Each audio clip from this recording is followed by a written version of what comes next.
سلام دوستان، با هم بریم ببینیم 10 تا از بهترین بازیکن‌های جهان غذا چی میخورن. شماره 1 لیونل مسی، پاستا با سس ساده، کباب آسادو.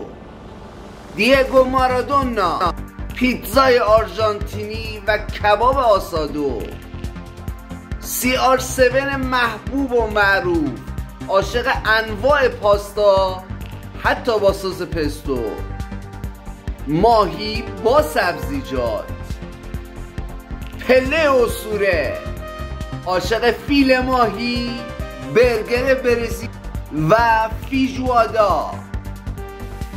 زینالدین زیدان، عاشق پاستاست، غذاهای مدیترانه‌ای و کباب فرانسوی گوسفندی.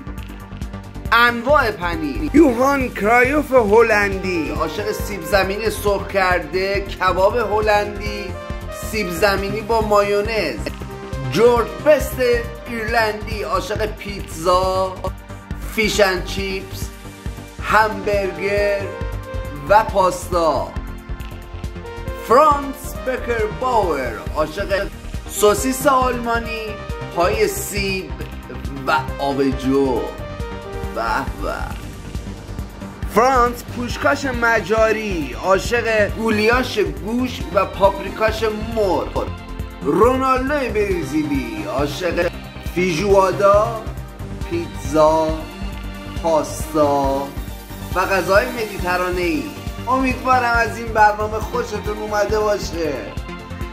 دوستان ما رو همراهی کنید، با کی چی دوست داره در کانال ما همراه ما باشید.